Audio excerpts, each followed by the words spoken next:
අපි බලමු ත්‍රිපද වර්ගජ ප්‍රකාශනයක් විසඳන විදිහ. ත්‍රිපද වර්ගජ ප්‍රකාශනයක් කියලා කියන්නේ මේ වගේ x වල වර්ග පදයකුයි x පදයකුයි නියත පදයකුයි තියෙන එක. නේද? x විතරක් නෙමේ y a b p q ඕන එකක් තියෙන්න පුළුවන් බීජීය පදයක්. right. අපි එහෙනම් බලමු x වර්ග ධන 5යි x ධන 4. මෙන්න මේ වාගේ ත්‍රිපදයක් කොහොමද අපි මේ ත්‍රිපදයක සාධක හොයන්නේ කියලා. මේක හරි ලේසි.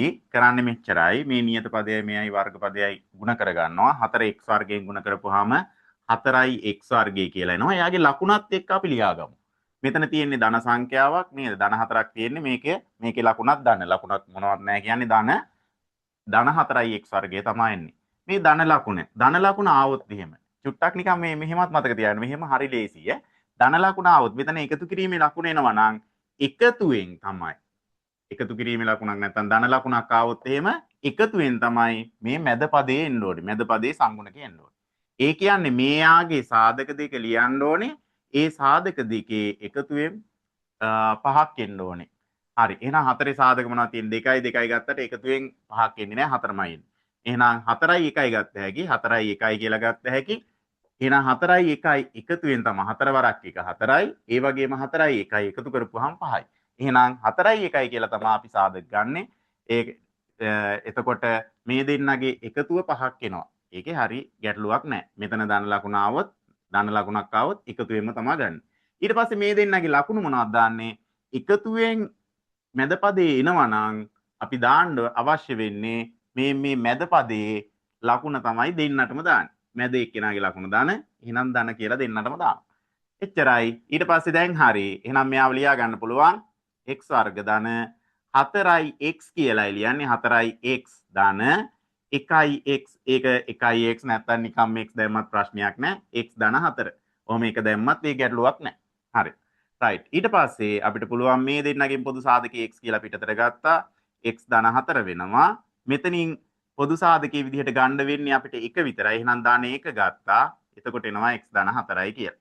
right. ඊට පස්සේ මෙතනින් x ධන 4 දැන් තැන් දෙකේම තියෙනවා. එහෙනම් අපිට ලියන්න පුළුවන් x ධන 4 වාරයක්. මෙතනින් ඉතිරි වෙනවා x, මෙතන ඉතිරි වෙනවා ධන 1යි. හරියටම. විසඳලා ඉවරයි. right. හරිම ලේසි. මේ විදිහට විසඳන්න පුළුවන්. අපි බලමු තව ගානක්. x වර්ග ඍණ 8යි x ධන 12. හරිද? බලමු අපි ඒකත් කොහොමද කරන්නේ කියලා. පළවෙනියටම කරන්නේ මේ නියත පදය මේ වර්ග පදයෙන් ගුණ කරගන්නවා. නියත පදේ වර්ග පදයෙන් ගුණ කරපුවාම 12යි x වර්ගය කියලායි එන්නේ.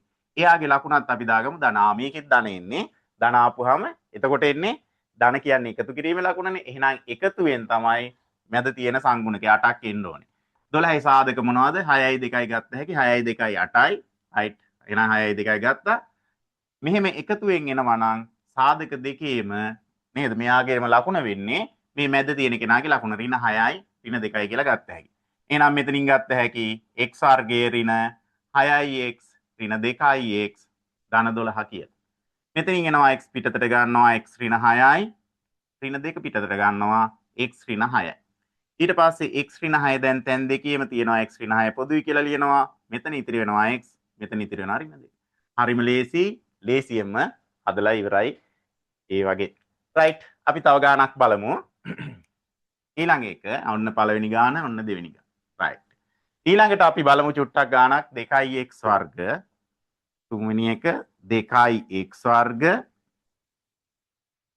ධන 5x. ඊට පස්සේ ගමුකෝ මොකක්ද තියෙන්නේ ඍණ 12. හරි. ඔන්න තියෙනවා. ඔන්න ගානක් තියෙනවා. දැන් මේකෙම කොහොමද හදන්නේ? මේකත් අර විදියම තමයි. ඉතින් මේ ත්‍රිපද වර්ගජ ප්‍රකාශනයක් නේ තියෙන්නේ.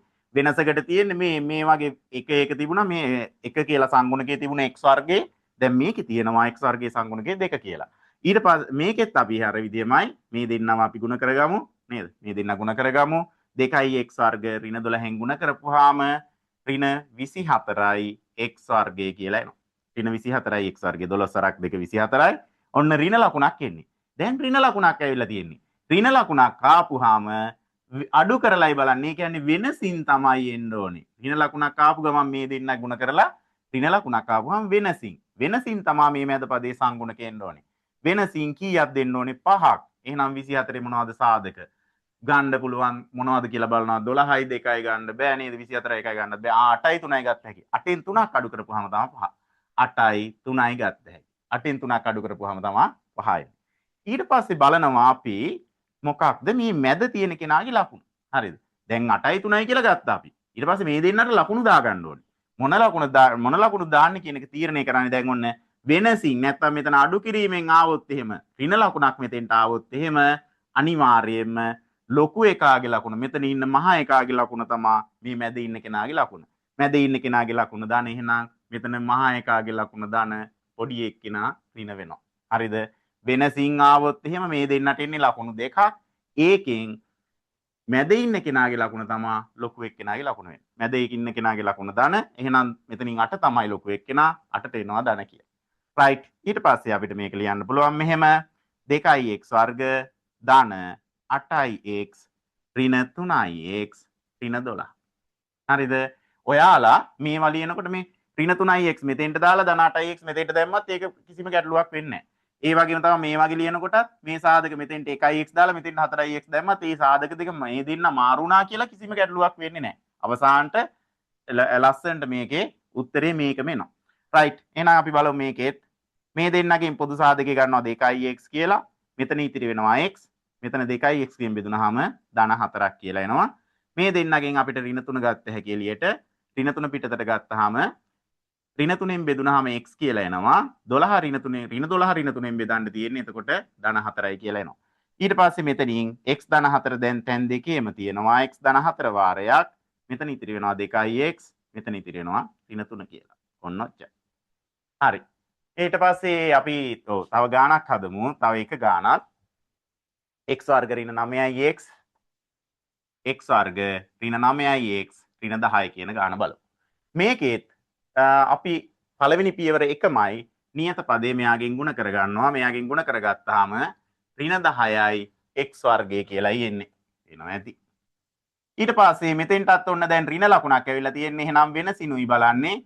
වෙනසින් මැද පදේ එන්න ඕන 9ක් එන්න ඕනේ. සාධක දෙක මොනවද? 5න් 2ක් අඩු කරපුවම 5 වරක් 2 කියලා 10 ගන්න බෑ. 5න් 2ක් අඩු කරපුවම 3යි එන්නේ. එහෙනම් මේක ගන්න බෑ. 10යි 1යි ගත්ත හැකි. අන්න හරි. 10යි 1යි ගත්ත හැකි. 10න් 1ක් අඩු කරපුවාම 9යි කියලා එනවා මැද පදේ එනවා. ඊට පස්සේ ඔන්න ලකුණු දාන විදිහ මතක් කරගන්න. වෙනසින් ආවොත් එහෙම මෙතන ලොකු එකාගේ ලකුණ තමයි මැද ඉන්න කෙනාගේ ලකුණ. මැද ඉන්න කෙනාගේ ලකුණ ඍණ. එයා ලොකු එක්කෙනාගේ ලකුණ වෙනවා. එහෙනම් අනිත් එක්කෙනා ධන කියලා ලිව්ව හැකියි.